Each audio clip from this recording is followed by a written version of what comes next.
Hi folks, I thought I'd say just a few words about the Vietnam War, which was the war that my parents expected, that my brother and I would likely end up serving in.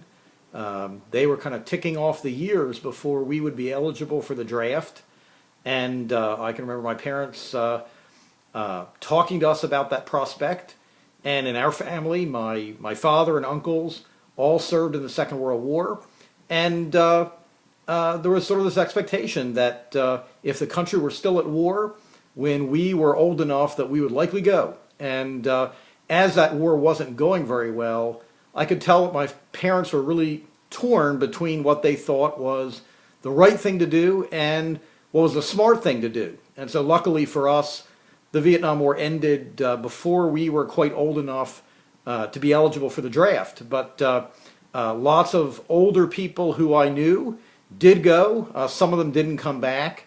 And one of the people who I got to know very well who did go to Vietnam was my father-in-law. Actually, his picture is up there on the mantle behind my head. He served 2 tours in Vietnam in the late 60s, and he was the son of a World War II veteran himself, and he volunteered. And I think he took seriously what President John F. Kennedy had told his generation, to ask not what your country can do for you, but what you can do for your country. And he believed that he was helping to bring liberty to the people of South Vietnam and to stop the spread of communism. And I think he left very idealistic. And 2 years later, he returned home very demoralized. And he often talked about how even when he and his comrades tried to do good things, often the reality of the situation prevented them from actually helping people. One of his more interesting stories was a case where he was a pilot of a Huey helicopter, and he and his comrades were ordered to fly food down into the Mekong River Delta, where a flood had forced people out of their homes, and they were basically in need of rescue or help. And so my father-in-law loaded up his helicopter with 100-pound sacks of rice, and they flew south into the Mekong River Valley. They located the flooded villages, and they hovered probably over 1,000 feet up off the ground because that area was not secure, and there were guerrillas that would fire on American helicopters.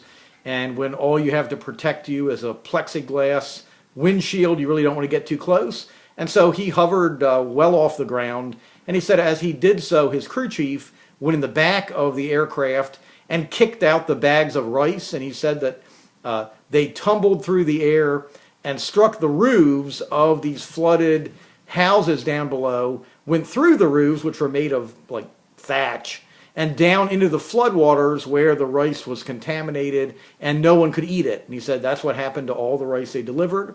They flew back to base, and the next week some high-ranking officers came, lined them up on the tarmac, and pinned medals on them for Operation Rice Bomb, or whatever they called it. And stories like that are just typical of the Vietnam War.